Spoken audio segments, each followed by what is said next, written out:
Basically, with what you can do is give yourself almost a form of a forced repetition. So you start off, the first reps are all easy. There's minimal tricep activity, right? And then Right. the chest starts to fatigue somewhat. You still got a chest focus, right? Uh-huh. There might be some tricep involvement that is Yeah. progressively goes up. That would make sense, right? As the pec fatigues, then the tricep involvement would go up. Now I'm going to try to do several more reps. I'm going to allow myself to bring the other muscles in. So the chest is pre-fatigued, and now the triceps and anterior delts can go. But I'm still focusing on the chest, but now I'm just allowing, so okay, I've just sort of released the governor on the triceps and the other muscles. And that Right. basically is like bringing in a partner. I got my Yeah. brain, I I got see where you're chest, going. and I'm bringing in a partner and doing forced repetitions, Yeah, right? because now the tricep or the tricep and shoulder are helping you to get Mm-hmm. another rep up to Yep. allow you to then control that negative with the pec. Go beyond Yeah. failure. Basically, it's Yeah. Love beyond it. mind muscle connection failure. What's up, guys? Welcome back to Muscle Minds with Scott Stevenson. I'm Scott McNally, and all of our programming is brought to you by Scott's book, BYOBBcoach.com. That's Be Your Own Bodybuilding Coach. We'll put a link in the description. Also, if you want to get the hardcover, or you can go to the website and get the ebook. We are brought to you by you, the people at Patreon. Thank you guys very much for your support. And we are brought to you by TrueNutrition.com. Get all your basic bodybuilding supplements like protein, creatine, intra-workout, all of that stuff. Use our code THINK to get 10% off on high-quality third-party tested supplements. You'll get a deal. You'll support the shows, and you'll get great supplements. We're also brought to you by supplementsource.ca for Canadians. They do have great deals that change week to week on short-dated, closeout products, stuff like that. Scott, I am freaking pumped to talk to you today, man. We had Stefan Kinzel, the boss of Outlaw, on the show for It's Just Bodybuilding this week. And man, he echoed all the freaking things that I've been talking about for the last 5 years about I was bringing up. right. Yeah, that's the way it feels, Yeah. It was cool to Yeah. hear, especially somebody I have a huge amount of respect for him and the work that he's doing and with Uh-huh. bodybuilders, like just incredible, man. And plus, not only that, but he is like absolutely like freaking passionate about bodybuilding, which Mm-hmm. he's a good dude. I like him. So anyway, Yeah. though, we were talking about the idea of bringing up legging body parts, and he was saying that like Urs, for instance, that he gets really great contractions to the glutes, and no surprise, gets these nasty striations. Mm-hmm. They're peeled earlier than other body parts, but then his back has lacked those same striations.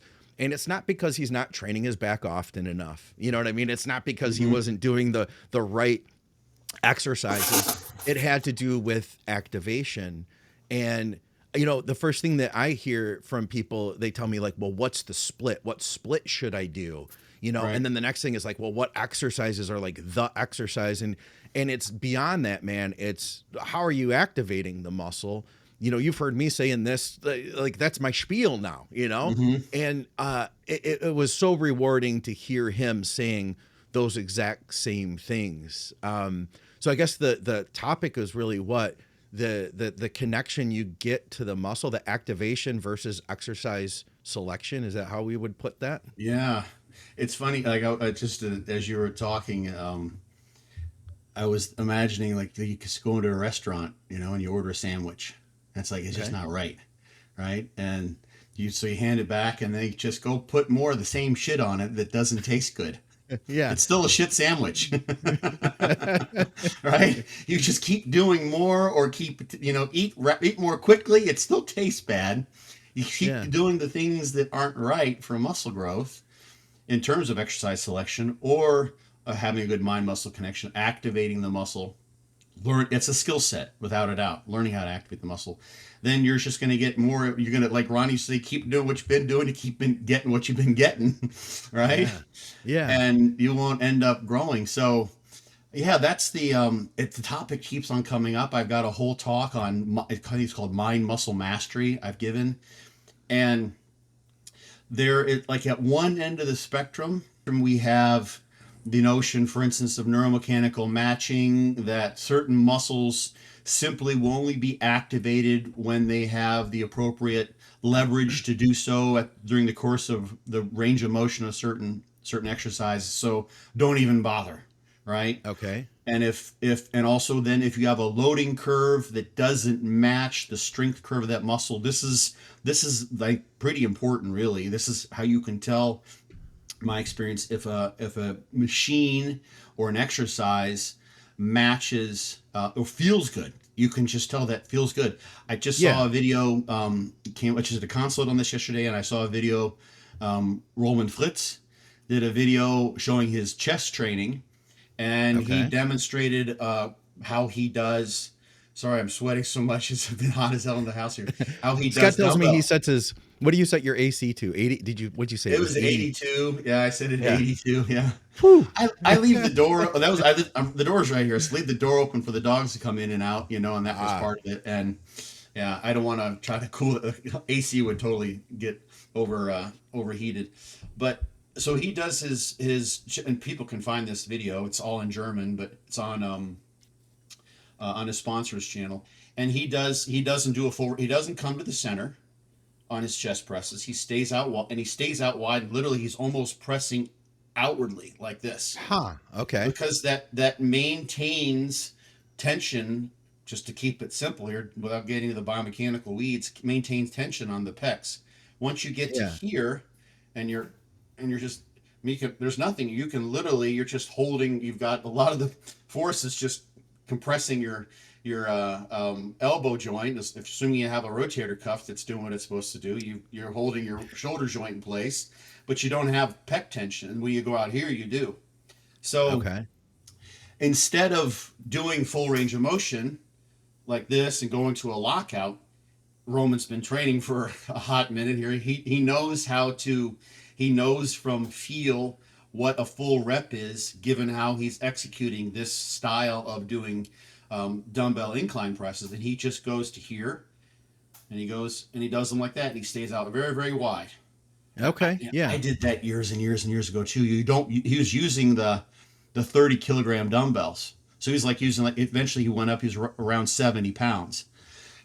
He could use a lot more weight than that if he did this, and he's trying to bring the triceps in. But the Right. idea is that he's making this. It's sort of like a combination between a partial range of motion fly, partial range of motion chest press. Yeah. I'm So gonna that's try this, by the way. oh It's yeah, something I'm oh, they're not doing awesome. currently. Yeah, They're I'm gonna awesome. try this. Yeah. Um, so yeah, I mean, if you have limited equipment, like he has a pec fly that gives you tension through the full range of motion, Yeah. and allows you to contract the pecs here in this shortened position, and have the tension. See, in this case, the tension, the force vector is this way. So you're doing roughly horizontal adduction at the shoulder joint, at sort of an off plane. So you do those exercises, but why waste the range of motion? And not that full range of motion isn't a good idea, but if you have no tension through that last part of the range of motion, then that doesn't not worth it. And Yeah. people do machines that way. He started off doing he has a hammer strength, leverage incline press, and he wasn't going to lockout, because Okay. to get to full lockout, he just has to engage so much triceps, Right. right? And Yeah. then you make triceps into potentially a weak link. It's no longer a chest exercise. So he was doing that according to the mechanics of the muscle, and the activation based on the loads presented by that particular exercise through the range of motion. So just to kind of reiterate, we've got this idea of neuromechanical matching, that you don't have any choice in the matter as to how a muscle is activated through the course of range of motion. And then you can selectively execute your exercises, or choose exercises, or find the right machines that provide a loading curve that matches your strength curve over the Mhm. range of motion. So we talked about this with having a converging chest press. These Yes. converging chest presses, they allow you to get full range of motion at the pec.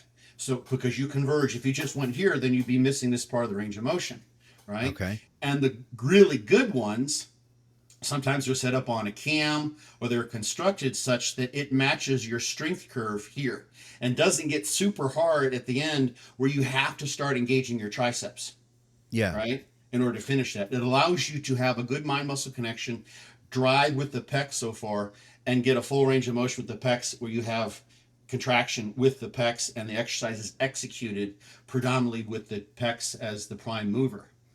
That totally makes sense, right? Yeah. And that's ideally what you'd have. So those are biomechanical considerations. And then what we also talked about, and this was in the podcast with Nick Walker, I think. I've got an Instagram post I'm sort of formulating still. But we move across into the mind muscle connection realm of things, and you can actually have some choice. These are voluntary contractions, and this a learned skill. So I'll tell a story I've told before. A long time ago, this was it was a memory because we spent like a half an hour with this. I had a guy who wanted, his dad had been doing construction his entire life. He'd retired and he was just kind of sitting around. I think you probably remember this story. Brought him in. We're going to train biceps. We're training back and biceps that day. And I could just tell he's just like, he's basically doing kind of like, sort of some sort of a clean to get the weight up. He wasn't really doing biceps curls, right? Using everything, Yeah. his blow back, the whole thing. So let's do a concentration curl, dumbbell concentration curl. Locked his elbow in on the inner side of his leg and said, "Hey, let's do this concentration curl." And he's still doing this stuff, right? He's basically, he knows because he's picked up heavy stuff for his entire life how to make it as easy as possible. So he's basically trying to do an isometric contraction of the bicep at the angle where he's got the most strength and then just leverage the thing up. Like, Yeah. like he's using some equipment that, a forklift or what have you. And he could not get himself to not do that. I literally was grabbing his shoulder and saying, "Stop moving your shoulder. Don't do this." I was nicer than that, of course, but he just kept on doing this. I said, "Don't move that." And I said, "Remember, pretend like you're a robot, right?" Alternatively, once you get good and you do this, most of the people who are listening already know how to do this. You can activate a muscle, even during an exercise where it's not the perfect loading curve, it's not biomechanically ideal. You can activate a muscle in range of motion, and cause a contraction that produces tension, which would be our driving phenomenon for stimulating hypertrophy, even though the loading curve isn't that great. So, would you want to take like that incline dumbbell press that Roman had and then do a pec contraction and do this? You could. Is that ideal? No. But we do know from at least one study where they did no load training. This is the Counts et al. Study from 2016. That They we just just talked did about, right? In this. the We Nick just talked Walker about. episode. This Yep. is the far end now. Pure mind muscle connection, no load at all. Like basically, if you're thinking about like, let's get the exercise that provides the perfect resistance curve through the range of motion, and then let's make an exercise that is just absolutely horrendous, such that it completely misses the mark. Let's make it so bad that it provides absolutely no load throughout the entire range of motion. Zippo. That's what they did. You okay? No load. The loading curve was just non-existent. But Contractions they against air, they contracted. produced growth, muscle growth in the short term, untrained subjects that was equivalent to a traditional 3 sets of 10 type of program. Just contracting the muscle. Of course, there were co-contractions of the triceps because you can't contract Okay. the biceps and not have elbow flexion unless the triceps resist that across the elbow joint. So Okay. they didn't get growth in the triceps. It turned out the control group lost tricep size, so something weird was going on there. There's no reason that should happen. Huh. But they were thinking they might actually get growth in the triceps too. Yeah. Triceps produces a little more torque about the elbow, so it wasn't that. They were doing maximal effort, I think, for like 30 seconds, something like that Okay. each set. I mean, that's like the end of a DC training set where you do the pulsed negatives or partials. 30 seconds is pretty close to all out. Their sets were like that. It was actually effective time under tension. It was maximal effort throughout the full range of motion. And Okay. they could do that because the triceps allowed that torque to be produced around the elbow joint while they maximally contracted their biceps. So if you think about the fact that you can at least with the biceps is an easy one. Getting around to the point here with URS, now back has just always been for so many people the hardest muscle to connect with. You Yeah. can't see it, it's hard to feel it. We're kind of hardwired to first pull and move things to ourselves with our arms. Our back is there. Mm. It's funny. What was his name? You look sometimes at the backs of power lifters who are just brutally strong on a deadlift. I mean, Johnny Jackson is someone, for instance, and this is anecdotal evidence, but some of the best backs, you look at that guy and you say that guy can deadlift a friggin' house. Yeah. You absolutely know he can. Deadlifts on paper have a horrible range of motion for the lats, right? And there's not an intent unless you can do them this way. Of course, you can do partial rack deads and squeeze the top, and lots of bodybuilders do that. And there's absolutely nothing wrong with that. But really strong deadlifters work their way up to really heavy loads, and they're not even doing the high rep. High rep deadlifts will just friggin' destroy your lats. Oh I've yeah. mentioned that topic I've talked before, but some of those guys train the lats because everything gets activated doing a deadlift in that way because they're training so hard and there's so much effort, right? And they're not even intending to have a mind muscle connection. I don't know if Urs does deadlifts or does rack deads. Hmm. It would be interesting to see, but those guys get activation because the exercise forces it to happen, even though it's not intentionally a lat exercise. Yeah. So it's funny that those guys, without trying to get big backs, end up getting big backs. I mean, they want Yeah. big back extension strength, et cetera, but it comes along for the ride. And you have guys who are trying to train the lats who don't have a good mind muscle connection, which I guess is the case with Urs, according to Stefan Kinzel. Uh, and he just needs to figure that out some way, shape, or form. And it's funny. I mean, obviously, they probably have had. In fact, I've seen a video. It's several years old. I've seen a video of Stefan running Urs through a back training session. Yeah, and he said that Yeah, over time he has developed that, like he's yeah, got it now. But that's the thing that when they get together, he mentioned that on the podcast that mm-hmm. they train back together to keep ingraining that. And the way that Okay, I've looked at it, Scott, is that it's like if we've done like your guy that was a construction worker and he's mm-hmm. lifted up how many heavy things in his life, like we can't even count them, right? Yeah, Or all we take day somebody for who's years. done a pull down and never grown their lats from that pull down, but they've been Mm-hmm. training for a long time. I was that guy. I can't even count how many reps I did, but we can say thousands, the hundreds of sets in thousands and thousands of reps.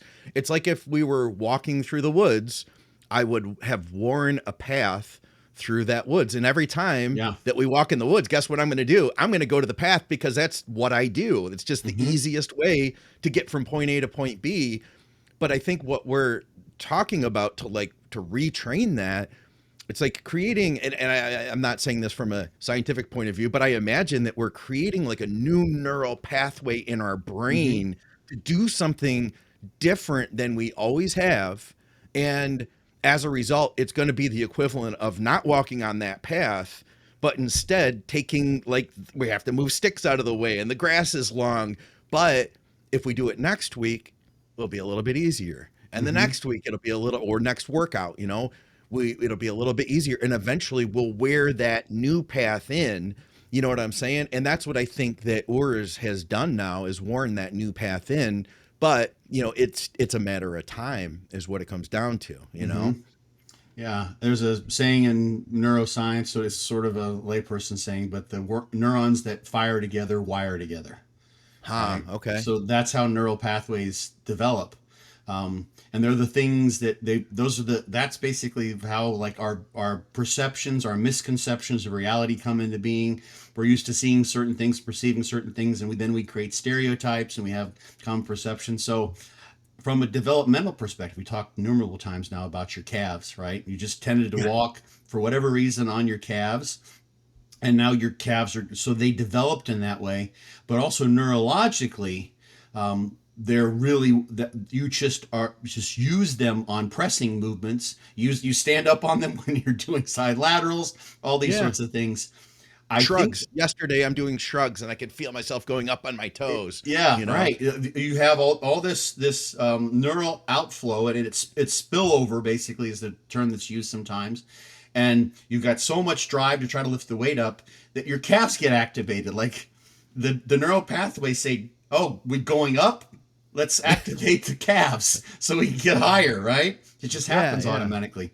On the other side, um, if someone for whatever reason, you know, not to go down this pathway, but like sometimes there's like some ideas in neuroscience in the psychological realm that there will be in the body you will manifest someone's psychological tendency to take things in and accept things or push things away based on their childhood and their family of origin.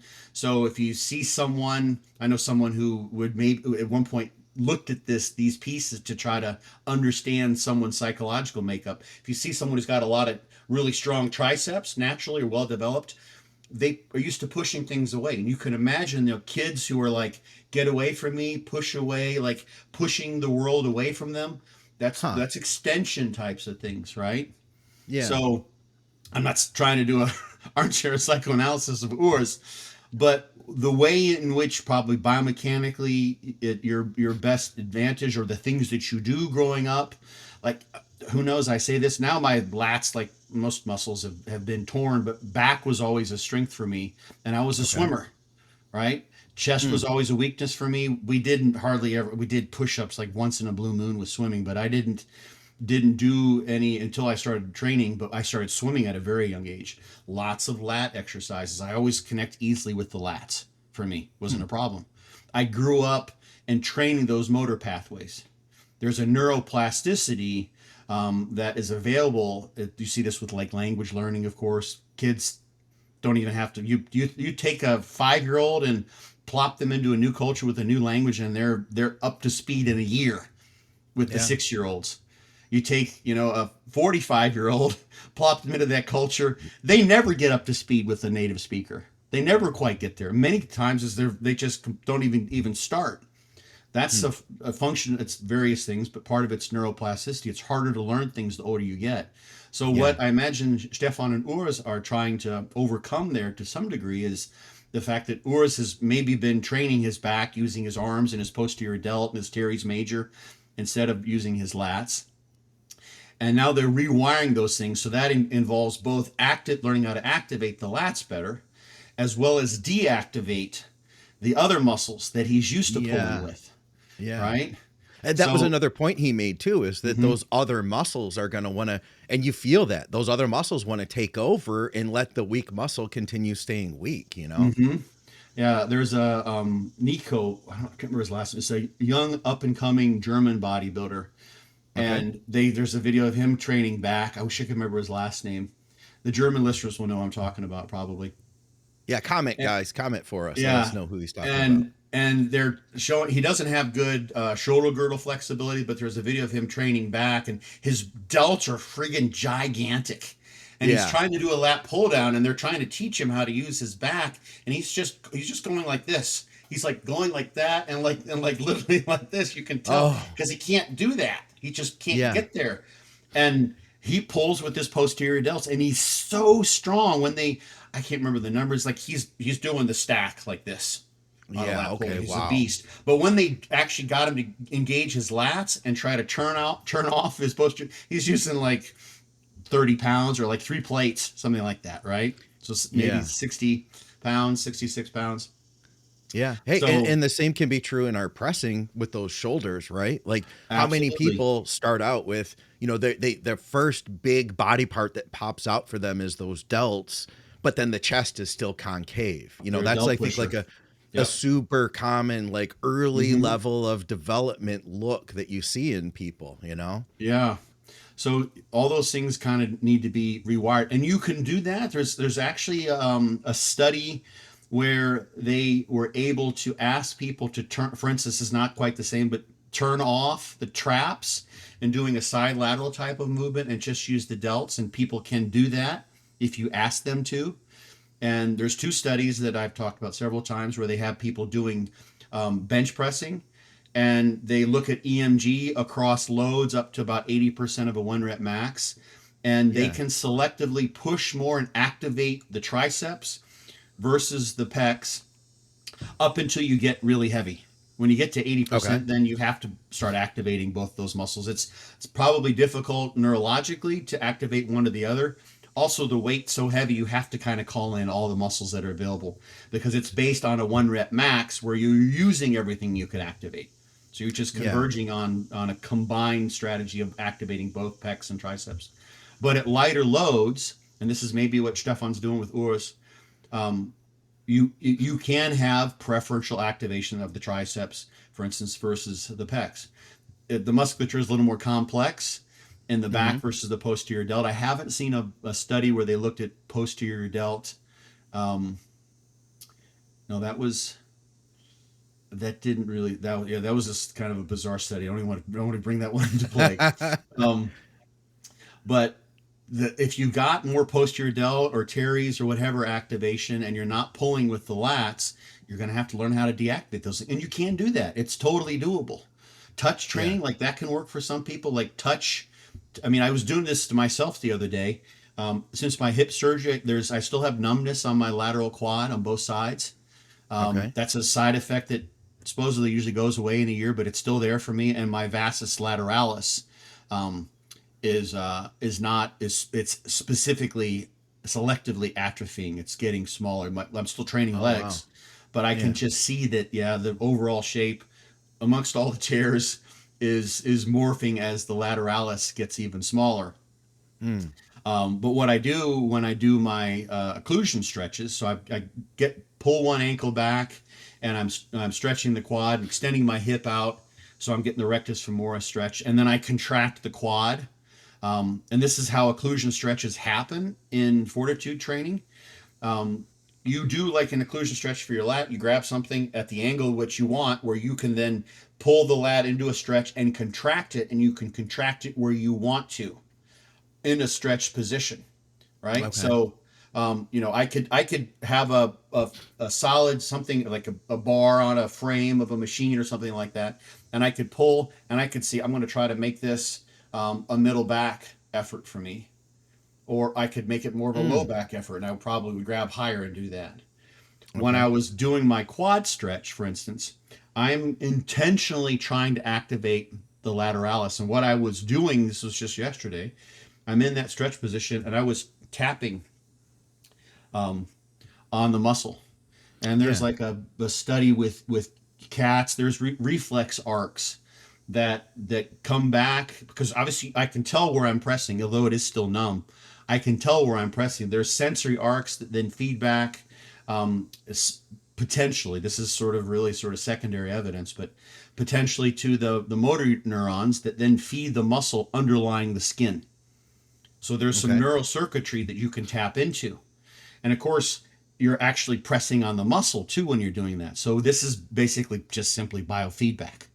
Yeah. So that's something that can be done in this scenario where you got a muscle that just doesn't want to fire, right? Is tap on that, say, wake that sucker up and provide some biofeedback. This is where you need to be feeling this. And that can help people then to activate the muscle in question. So Yep. there's so many trainers you see doing, You especially do. men on women who get in, they're like Oh touching yeah. everything. Like this is a license to go poking people where you inappropriately. Yeah. Let's get those Um, glutes firing. yeah, exactly. It doesn't have to be a whole hand grasp. We're Yeah. just talking, a couple fingers here, get the upper glutes, and be professional about how you do it. Guys, let's talk about intra-workout carbs and saving money. So like the past 10, 15 years, intra-workouts become super popular. It's a great way to support pre-workout insulin use. It's great for recovery and it's great for endurance in those long workouts. Here's the thing, it's really expensive. It's not only expensive for us, it's expensive for supplement companies. They really don't make a lot of money off of it. That's where True Nutrition comes in. So True Nutrition, they're not only a retailer, they're also a manufacturer. They're actually making a lot of the products that you guys are already buying from other companies. So just think about it. You're going to cut out the middleman. The only thing you're going to miss out on is the fancy labels and the branding. Outside of that, you're getting the exact same high quality products, but you're getting it directly from the source. If you're going to pay for the price of highly branched cyclic dextrin, ensure that you're getting 25 grams per scoop, not of a mix of carbs, but just of highly branched cyclic dextrin. We can mix the other stuff in later, you know? Use our code THINK, get some savings. Plus, it's like voting for us. It lets them know that you support what we're doing. But so that's, we have that spectrum. We have like the notion that you have no choice in the matter. The muscle will just be activated based on the neuromechanical matching principle and biomechanics. And there is certainly something to that. I think if you take people in the wild who are untrained and say, hey, do this exercise and just try to do it, there has to be some, I mean, it's not just random which muscles that cross that joint get activated. It's a function of their moment arms and, of course, of their physiological cross-sectional area. So what their relative, I mean, one thing, interestingly enough, is there's much more than just the biomechanics to this.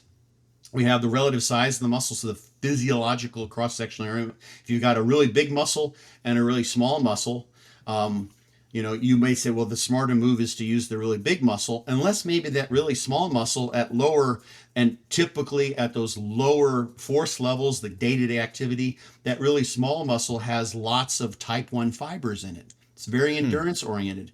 So maybe during day-to-day walking or just going upstairs and those sorts of things, those fibers or that muscle that extends the hip, I'm speaking just theoretically here, thinking of a strategy, like the normal strategy might be to use the smaller muscle.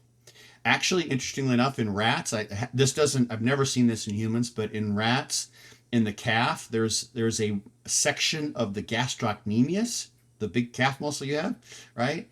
That is red, and then there's another section that's white, and you can separate those two, and they've in the older studies at least, they've been often used or analyzed separately. White gastroc and red gastroc. Red is endurance oriented. It's got more myoglobin and capillaries, more mitochondria, type 1 fibers, and the white is the opposite. And literally at low intensity efforts like running, slow running on a treadmill, you will use the red gastroc gets used first. And then only when you speed up and sprint does the white gastroc. So literally a singular muscle has, in this case, kind of a low gear and a high gear based on speed and effort. So the relative fiber composition of different muscles crossing a joint plays a role too, because we've got Henneman size principle. It's going to call on motor units based on the effort level that's required to balance all the joint's forces across the joint. And as things get more effortful, of course, across the course of a set, you're gonna have a strategy that allows you to continue to do those repetitions. So, for instance, now pulling this back to like Urs, let's say he uses his posterior delts instead of his lats. I don't know. Okay. He's past that now, but in the past, right? Yeah. That's just how he did it. Or all the other muscles other than the lats. Well, he starts doing this exercise, and he's like, first few reps, he's good. He's got a good mind-muscle connection. Right. The effort levels are low. And then when the set starts to get harder, his brain just says naturally, this is a smart strategy to continue to do repetitions. Other muscles need to be called into play. Right. Right? So those other muscles that aren't the lat, that are probably already, because he's been using them for so many years in the course of his lifetime and in training up to that point, those muscles are better equipped to move those loads because they're larger and they're better trained. So the mind-muscle connection gets lost when the efforts get high. Yeah. And that's the hard part. When you get into that crucible in those last few reps, and I think I heard from the quote from Stefan, he was talking about, you talk about what is intensity in training, intensity of effort. It's in those final moments of a set where the effort is getting to maximal, where you're trying to maintain the mind-muscle connection on the muscle you're trying to target. And that's what good exercises, good machines will allow you to do. You don't have to try to turn off the muscles that your body and your brain in particular is trying to bring into the movement. The exercise just allows you to do that because it doesn't have a bizarre resistance curve or what have you. Hmm. But touch training will help with that, and that's where you really like have to be focused. At the beginning, it's easy when the reps are easy or with lighter Yeah. load, no problem. But at the end there, when like your body's just, it's like this. What happens when people start to squat? They're squatting nice and deep and they're upright, and then all of a sudden they start leaning, and they start shortening the range of motion. Right? Yeah. Body's And trying to that's what he figure a had way. said. Yeah, I go think the ahead. term was like that intensity is what is truly exhausting. Like if Mm-hmm. to be able to use that target muscle all the way through until you've exhausted that, like you can only do so much of that. Yeah. And then he went on further to say like, so I mean, realistically, if that's what you're doing, how can you do that more than a couple sets? Mm-hmm. And it makes sense. It Yeah. makes sense that like you can only do that so many times before Mm-hmm. it's like, man, I'm done with this. And you just know, because I guess that's kind of a different topic, Scott. But Sure. I almost feel like, how do you get that volume down? That's a question that I think people come to us about is like, well, if I'm doing 4 sets, how do I do less volume? How do I know that it's enough? Mm-hmm. And the best way I can say is like, like I've done Yeah. 2 sets and I know, like, am I going to be able to get a third set that's going to be like of the quality of these last two? Man, no, Mm-hmm. I'm shot. Like there's no more out of this. Yeah. Yeah. Yeah. You'll see your reps drop, especially if you're going to failure. You see your reps drop off. And then if Yeah. you're true to yourself and you say, okay, I'm going to try a third set, and I got 12 reps before, I'm going to hopefully I'll get 10, and you get to like 6, and you're like, okay, you're doing all sorts of stuff, you're squirming around, you don't have that, you just lost your focus, you just know it's Yeah. not there. That tells Yeah. you right there. Okay, time for Ah, something else. You just yeah. you can if you're honest, like, I lost my focus, lost my train of. When you lose your train of thought, right? Because Yeah. you just can't think of the next thing to say. It's just not there, right? If you're honest, when you've shifted, your mind muscle connection has been lost, and you're just trying to beat the logbook, right? Yeah. Or just trying to get the reps. Um, I still think to some degree, as long as you're not going to injure yourself, in terms of training effort, people can go too far, right? It can Okay. also be like, oh, they don't uh, overload the psychological aspect of learning how to be effortful and intense and disciplined during those sets. So Hmm. they do the set, and this is where reps and reserve can be poorly estimated. It's like I'm done. That's it. I'm not gonna have to shift it into the next psychological gear to stay laser focused on the Yeah. target muscle I'm trying to hit. And people will just stop. So sometimes, in order to there is a whole other realm of effort when you do go past perfect form, perfect mind muscle connection. You learn how to weather the metabolic storm, so to speak, of especially high rep stuff or large muscle group stuff where you're like, you feel like your head's going to explode, or you're about to die, or you end up having to lie on the ground for 2 minutes afterwards, or you throw up. There's something that can be gained from pushing there, and sometimes the reps do get a little sloppy. Not that you're trying to do sloppy reps. In an ideal sense, you're able to have just as much effort with the perfect form at the same time. But en route, sometimes you need to do call it overspeed training. That's one thing. Sometimes I don't know if they do this with sprinters. Like sprinters would try to run downhill where they can have faster leg turnover, because leg turnover Oh, obviously plays a role. So but their form's a little bit. They're not. It's not the same. You don't run 100-meter dashes on a downslope, right? But they yeah. have Yeah. faster leg turnover. I don't even know if this is even used. I'm just using this as an analogy. So, Oh, so okay. It sounded like a thing. Like I was sold, it man. I was has like, been a oh, thing. okay. I don't know if Oh, that's the current state of the science of how people do sprint training anymore.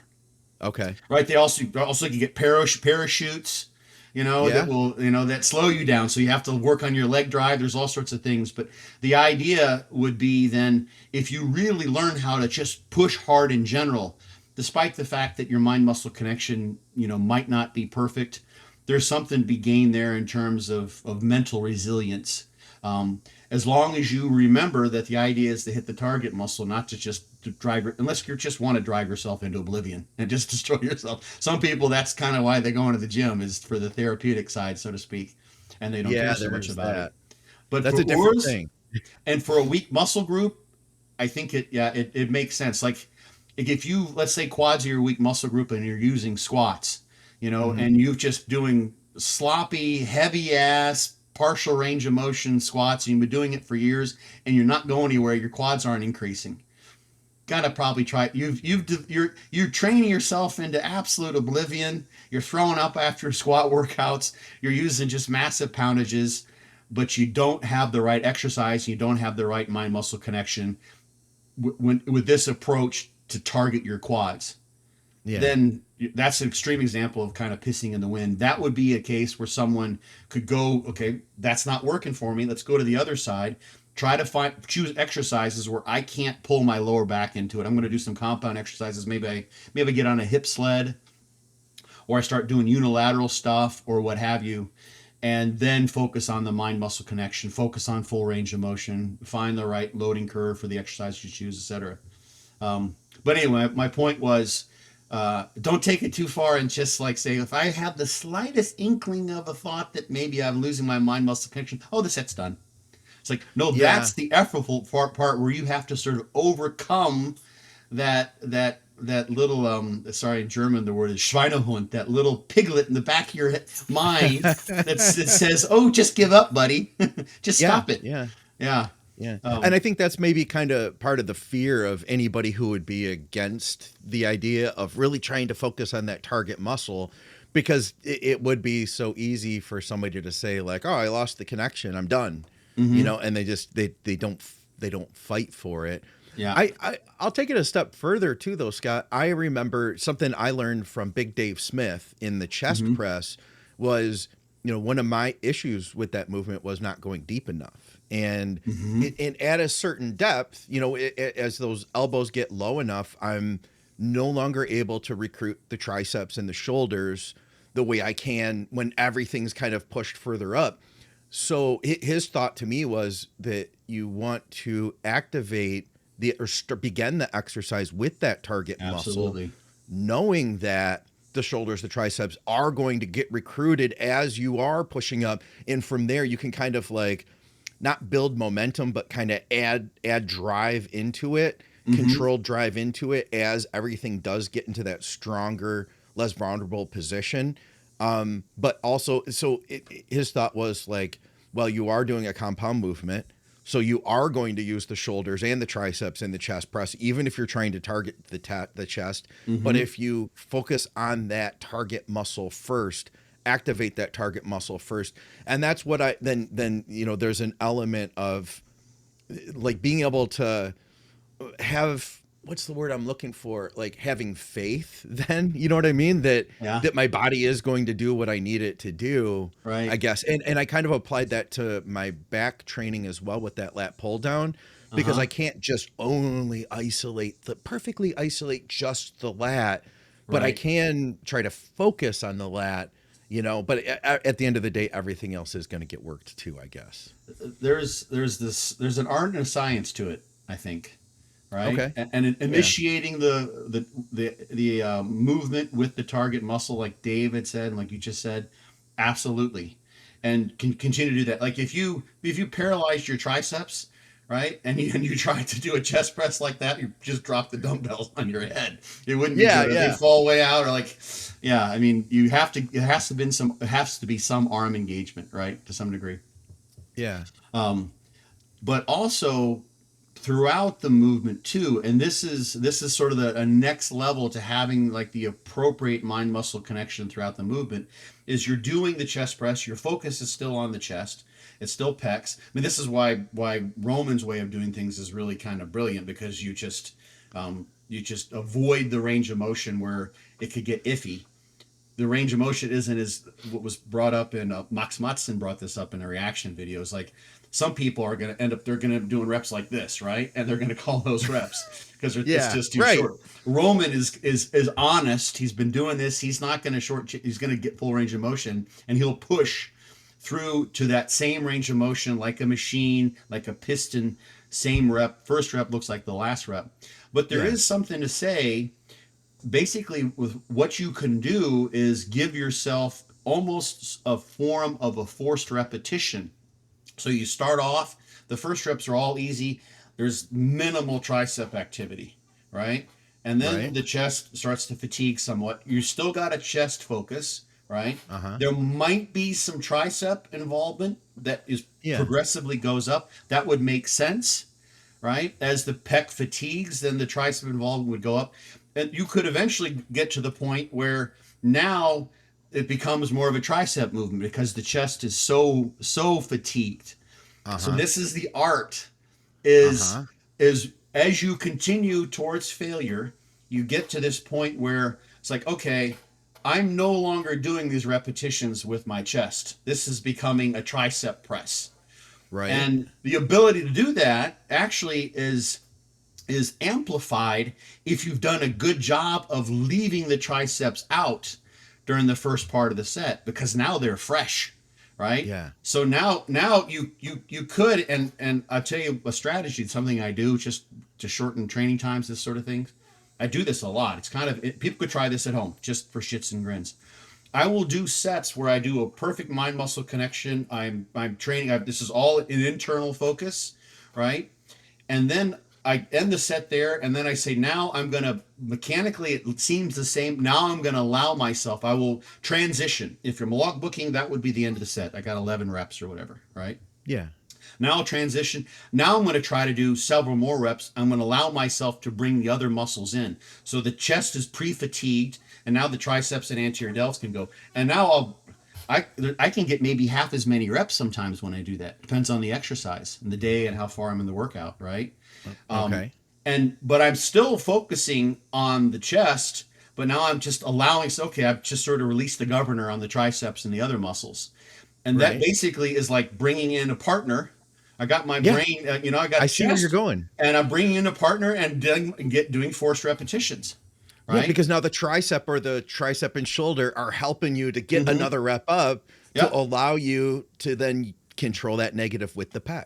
Go beyond Yeah. failure. Basically, it's Yeah. Love beyond it. mind muscle connection failure. Dude, no, that Yeah. is 100% what we do. And Mm-hmm. I had never put it into that context before, but you are so absolutely right that that is the key to taking that intensity in that target muscle to the next level. It really is, man. I love Yeah, that. and I think that's a like for someone to do that, like, because some people like we're pretty obsessive as bodybuilders. Like, I want to make sure I got everything out of that set. Is just say, okay, here's what we're gonna do. I'm gonna do a perfect set with the mind muscle connection until I start to feel like I'm not doing that, and I've reached that internal level, sense that this is now becoming something that's only going to continue if I start bringing in the accessory muscles, auxiliary muscles in a way that doesn't really target the muscle I'm trying to hit. Right? But now I'm going to do the forced reps. And then you Right. just bang them out. And so then you get to scratch that itch afterwards. And you do Yes. get some effective time under tension, I think, in the target muscle because it still Sure. has to be involved. Um, Absolutely. yeah. Absolutely. So, but then I think in doing that, if someone were to do that regularly, and I've been doing this for years this way, just sort of to kind of keep myself in check, right? To Okay. see, okay, what's the difference when I'm just with an external focus, just doing the exercise and just bringing everything in like a powerlifter would, versus with an internal focus. And there is this study from Brad Schoenfeld where they had better muscle growth with an internal focus. I think it was with the biceps again, versus just trying to move the weight through the range of motions versus trying to focus internally on getting a good biceps contraction. Yeah. And then I can see that stark difference, right? Because I do it one way, I trust myself to go to failure in that sense, and then I just release the governors on the other muscles and say, okay, wow. And you see the stark contrast because literally, I mean, you think, well, you were just sandbagging like at that failure point. It's like, nope, I was just doing this very differently. It was a very different type of internal focus, type of execution neurologically. And Yeah. then I just went to an external focus and allowed the other muscles to come into play, and you get forced reps with that target muscle in a Gosh. sense. Yeah. I do that on the end of a workout if I want to do more with my training in my home gym. I've got a bunch of Mm-hmm. great stuff, but it is limited to a degree. And I was telling Skip and Andrew about this exercise not too long ago, but you've made me realize kind of a step further. I'm almost doing kind of like force reps by doing these controlled negatives.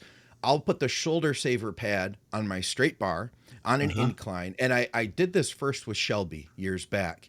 And it would be at the end of the chest workout, where then we drive it up hard lockout at the top, and then a slow controlled pec, all pec focus negative back down to the chest, dead stop it on the chest, drive it up hard all the way up to the top, and then slow controlled 4-second negative down to the chest, dead stop. And it's an everything push up, and then it's a chest. Get it up there. Let yourself use your triceps to bring it up, and then you're using your chest to lower it. Yeah. And it's not a lot of weight, if I'm using like a plate per side, like that's difficult, to do these with when I'm already freaking taxed, with the amount of squeeze and control that I'm trying to use. So it's also a situation where like, I'm not really a big barbell bench press fan. I will definitely mess up my shoulder with that, but with the weight that I'm using, it's like I can push that up as many times as I want, I always have control of that. Another fun sort of, it's kind of a leverage drop set style strategy you reminded me of is to do dumbbell flies. And maybe cut the range of motion short, a la Roman, until you get to failure, and then go to push flies or press flies, where you press up and then do a fly on the way down. So you go to failure with the flies, and then you just help yourself up with the press, and you could do those until you back out. Until you go to eccentric failure, basically. Yeah, those are brutal too. Yeah, that would be. That's great. Yeah. So what you said, like you're basically you're switching modes. In fact, in the brain, the areas of activity in the motor cortex responsible for concentric versus eccentric contractions for a given muscle group are different. Yeah. There's different, or they're not. There's the same neurons there's a different motor recruitment pattern. You're using less fibers on an eccentric than on a concentric. All of the things being equal. But there's different activity patterns up in the brain as well, controlling all of that. So you can see different areas of activity. So you're doing this consciously with that exercise you just described. Like you're like, okay, get it up, just lift it up, triceps, shoulders, whatever, and then I'll do the controlled mind muscle focus on the pecs during the eccentric. It's like, okay, that's done. Switch over. Boom. I become the spotter on the way up, and then I become on the lifter on the way down. Yeah, absolutely. Yeah. So I hope that everybody listening right now appreciates this conversation, because this was some freaking deep stuff. Scott, I've been doing this for a long time, right? And I think about this stuff every day in deep detail, and I am still learning every time we do one of these shows. And it's putting pieces together of the things that I'm already doing. It's giving me ideas of new things to try. I really do hope that you guys are really listening to this, and I hope you tell me, are you guys getting this the way I'm getting this? Because there's some good stuff in here. Give us a hell yeah in the comments or something. Yeah, let's get a hell yeah in the comments if you guys are connected to this one. The thing I was going to say is, the question one might ask based on what we just talked about is, are you the lifter or are you the spotter? Okay. Are you trying to lift the weight with the target muscles, or are you just trying to make sure the weight moves from point A to point B, which is what a spotter would do, is make sure you get out of the hole or what have you. You're the spotter on that exercise just described, getting up, and you're the lifter on the way down. Are you the lifter throughout your exercises, or are you basically more like a spotter, and that you're just doing whatever it takes to, like, you see people doing these, look at the guy's bench pressing, 8 plates per side, and he's got 2 spotters, and everyone's lifting the weight for him, right? Are you lifting the weight with the muscles that you intend to lift it with, that you intend to make grow? Or are you basically like those spotters that are just pulling the weight up and down for you along the way? Yeah. So, that would be even like a t-shirt. Are you the lifter or are you the spotter? Yeah. Multiple meetings. I like that. We burnt through a whole show talking about this one topic. You realize that? We've been criticized. I saw a criticism on that, actually. Somebody was like a whole hour on Nick Walker's training. Okay, guys. And I forget who it was, but someone else made a very nice comment. This is exactly why I tune into Muscle Minds, is because it's a deep dive. So, You need to put in the little warning, this is potentially a deep dive and you could be wasting cognitive resources if you try to listen to the whole thing. So watch out, Yeah. be aware. Your brain could be Yeah. drained afterwards or maybe inspired, hopefully the latter. Yeah. Yeah. Hopefully that's it. You know Yeah. what? And I'll tell you what, man, this level of thought isn't for everybody because we're not all in the place where it makes sense yet. You know what I mean? Yeah. Yeah. I But mean, hey, that's okay too. I don't want to, sound like intellectually uppity or something like that. But yeah, there's a certain, you have to develop a taste for this. Some people don't give a rat's ass about thinking things through in this detail. But this is why I call it bodybuilding brain candy, right? Yeah. To some degree, it's candy for your brain. Like it tastes good. It's yummy. It lights it all up. Is it necessary? Is it all that nourishing? Do you have to be listening to this? No. For some people, it's true nourishment, I think, because Yeah. Oh yeah. they're a tinkerer like me. There's some people who just want to drive the hot rod, and there's some people who want to tinker with and be their own mechanic, so to speak, be their own bodybuilding coach. I might Yeah. be somewhere in between where I like the intuitive gut process of figuring it out, Mm-hmm. but then I can come to a conversation like this and get an explanation for why the thing that works for me. Mm-hmm. There's You know what art I and mean? science. There's both art Yeah. and Yeah. science. Yeah. Yeah. That's Yeah. really what it is. That's really what it is. And Guys, we some, appreciate you tuning in, man. yeah, yeah. The last thing I'll say is it's interesting because sometimes the scientists and the artists speak different languages, or so it Yeah, seems. that's But true. they're if they grew up in the same country in the same city, they're speaking the same language. They just haven't learned how to communicate with one another or open their minds to the possibility that they're living in the same universe, right? I So, had a professor in college, photography professor, mhm. and he said photography is the bastard child of art and science.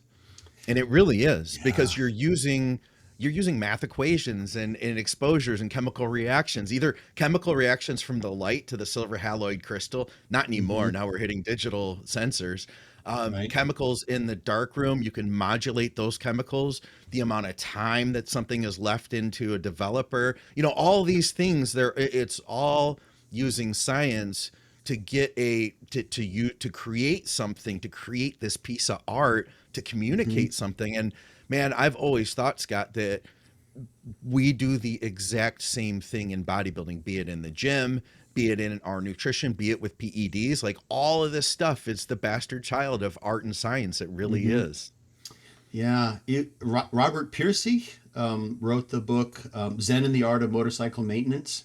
I love that book. Yeah. Yeah. So you know about this his notion of quality, which is sort of this ineffable characteristic, and he talked about it I think initially in the book in the context of essay writing. He was a college professor and he'd get essays, and sometimes he tried to grade those objectively, Yeah. and like this is you get a 92 or you get this grade or what have you, and sometimes there's an ineffable quality that you can sense that you would just see as when observing a piece of art, right? You Yeah. see that photograph and there's just something to that. There's this certain quality that we as human beings can perceive.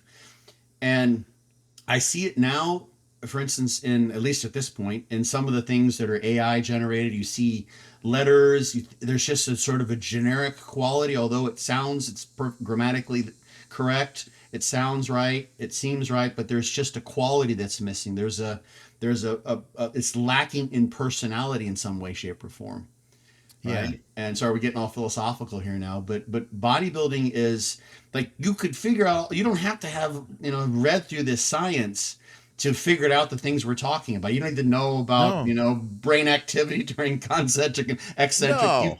You No. can you can just basically intuit those things over the course of time.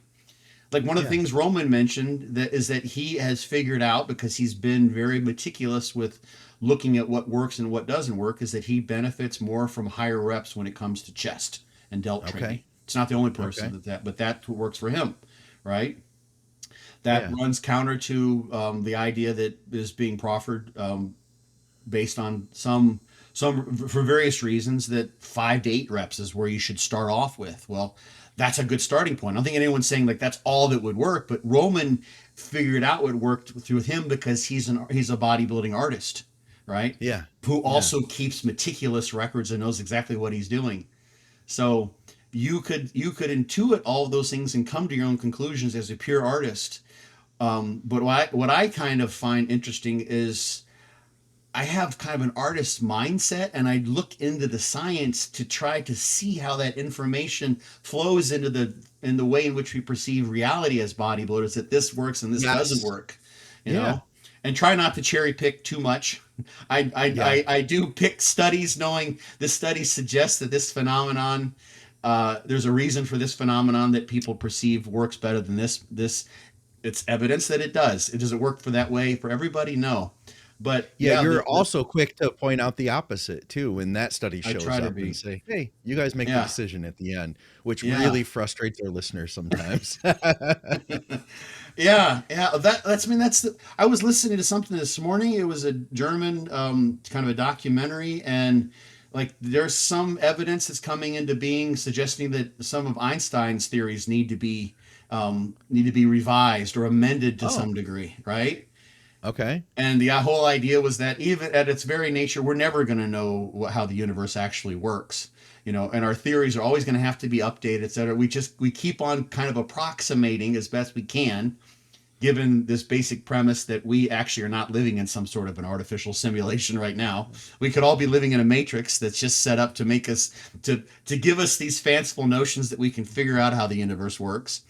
But that's Yeah. kind of the fun part of it, is like I've got the lab of my own body and the gym and tinkering in my garage, and then I can also go online, or I can go into the science in this case, and figure out, oh, this is how this works and this is how this works, and I can bring that back to my personal lab, and that back and Right. forth between those two worlds is where I dance and play and draw and paint and sculpt, so to speak, with the information I present, and with I do what I used to do more actively before I beat myself to a pulp, when I was actually engaging in competitive bodybuilding at the same time. So, but yeah, there's art, like science is, it really never, last thing I'll just say, because I've rambled for a while here, but is people like to say we proved this with science. This is Yes, something they that do. Gary Dudley mentioned to me. He's like, you really don't, you have mathematical proofs. Physics might say we've proven the existence of this particular particle because we found it at one particular, so that's sort of our proof.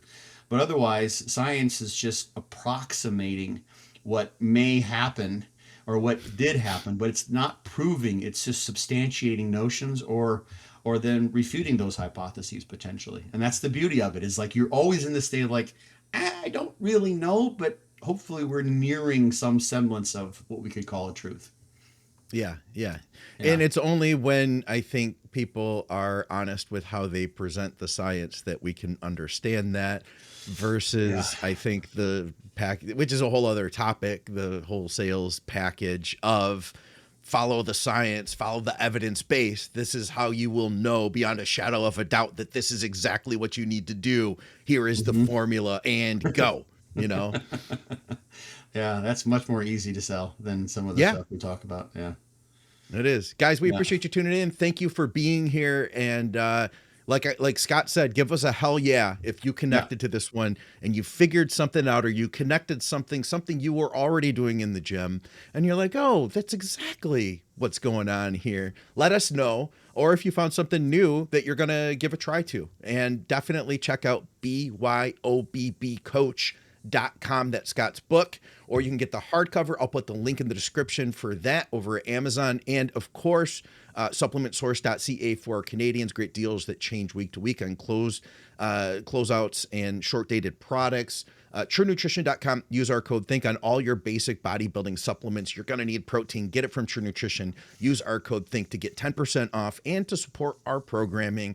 And of course, thank you to everybody from Patreon. You guys are freaking awesome. We Mhm. appreciate you. Load us up with questions for Patreon on that next episode. And Yeah. we got a bunch more stuff coming up on Muscle Minds. Guys, for another episode of the program, I'll see you soon. Thank you, Scott, as always. Peace. You're welcome as always. And you guys have a nice day on the live stream. Thanks for joining us. Oh, yeah, for sure. We had a lot of comments, didn't we? That was We badass. did.